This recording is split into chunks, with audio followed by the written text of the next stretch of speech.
Neste mês de março, nós estamos estudando o livro do Levítico.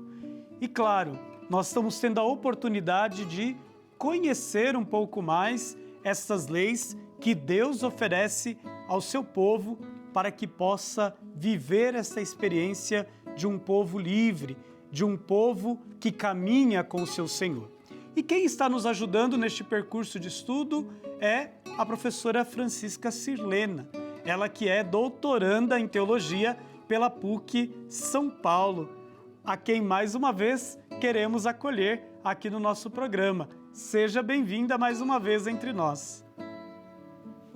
Obrigada, Padre Rodrigo. Eu que agradeço essa oportunidade de estudarmos juntos a Palavra de Deus. Muito obrigada.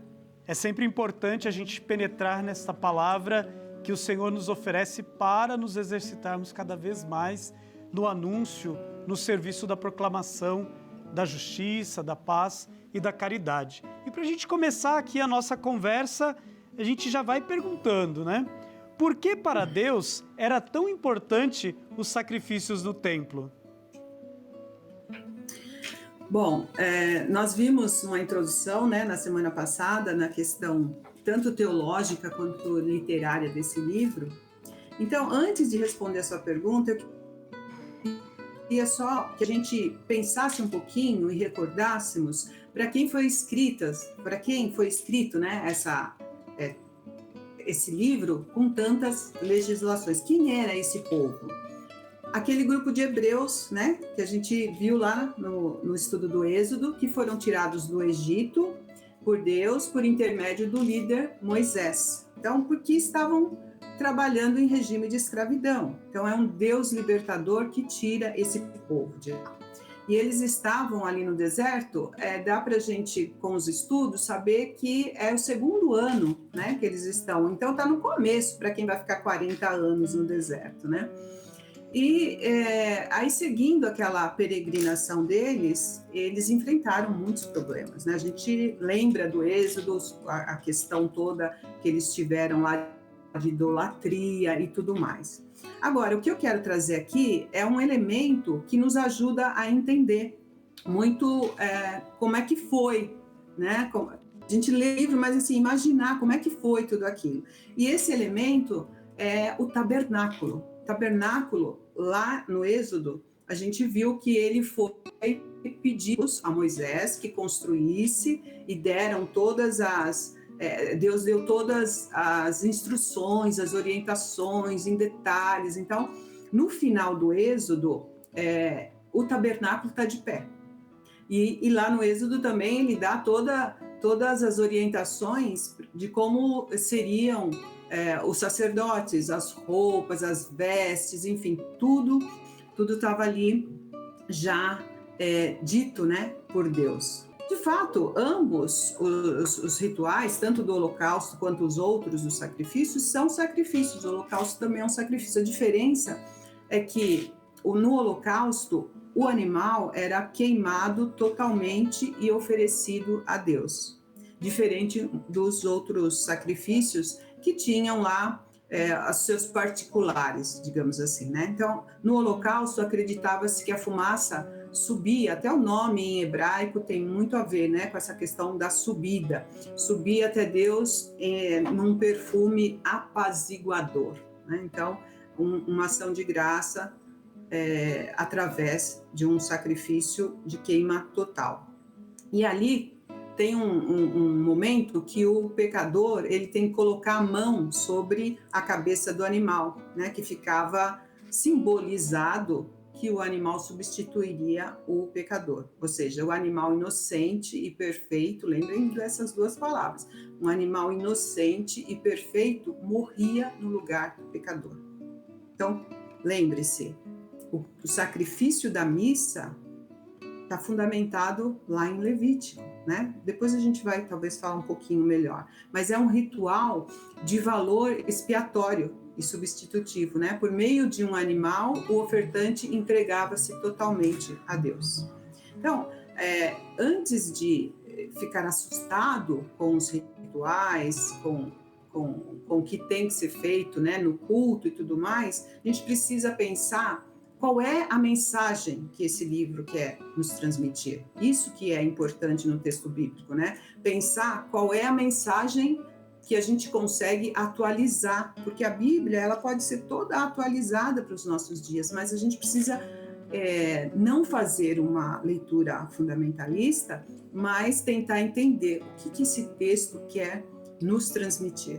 E aí, nesse sentido, o ensinamento é que existe um Deus libertador, né? Como nós recordamos, ele liberta aquele povo, tirou os hebreus da escravidão, e aí ele quis que esse povo se tornasse, tivesse uma identidade separado dos outros povos, num sentido de ter uma outra conduta, viver de modo diferente, né? Deus quis fazer essa morada e dar segurança, né? Para que nunca mais eles fizessem um bezerro de ouro.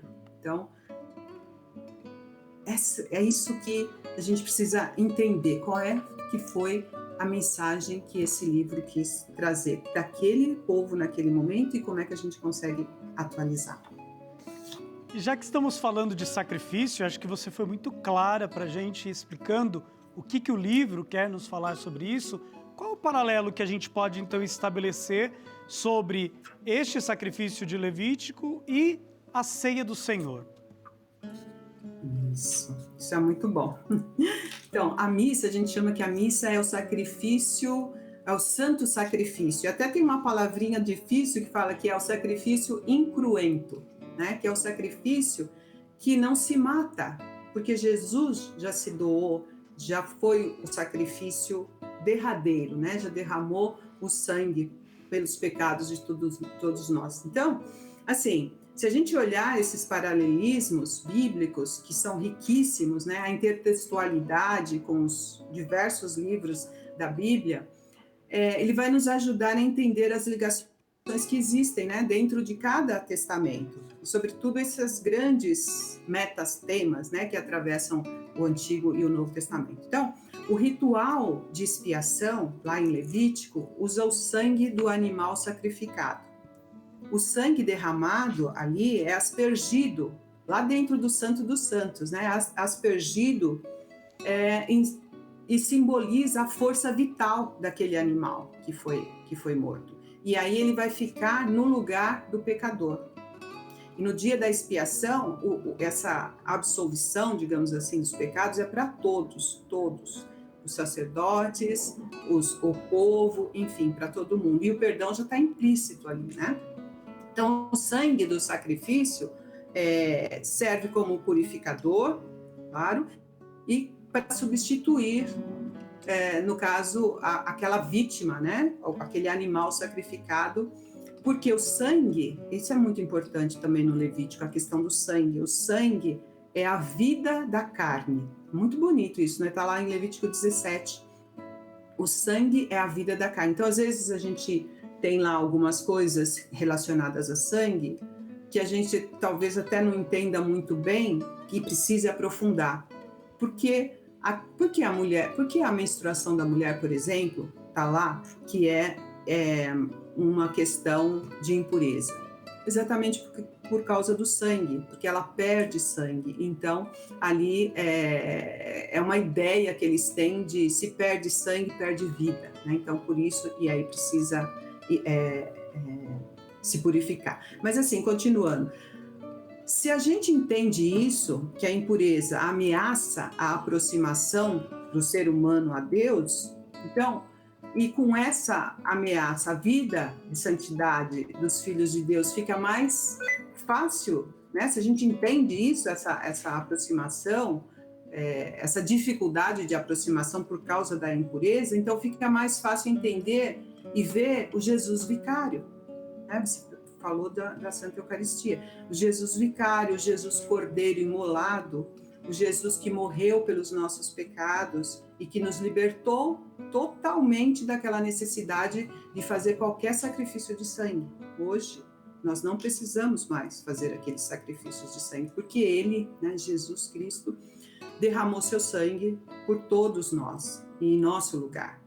Em nosso lugar, olha aí, o sacrifício expiatório. Então, Jesus é o cordeiro imolado. A Eucaristia, ela é partilhada como no sacrifício de comunhão, que está lá no Levítico, né? O ritual pacífico, uma parte, diferente do holocausto, que tinha que queimar tudo, uma parte eles podiam comer, os sacerdotes comiam, e quem ofereceu também comia com a sua família. É a partilha, né? A comunhão, está comendo o corpo do animal sacrificado. Então veja como a gente pode enxergar, né, no santo sacrifício da missa, o Jesus vicário, aquele que morreu por nós. Silena, o tempo passa rapidinho, a conversa está tão boa, mas nós vamos continuar este estudo e mais uma vez eu quero agradecê-la pelo tempo doado no dia de hoje para estar aqui com a gente no nosso programa e nos ajudar a entender um pouco mais da Palavra de Deus. Muito obrigada. Agora queremos caminhar mais uma vez ao encontro da nossa mãe, a mulher da Palavra.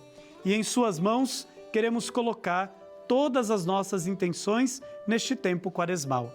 Que ela nos acolha no seu coração de mãe e nos acolhendo, entregue nas mãos do Filho todas as nossas intenções.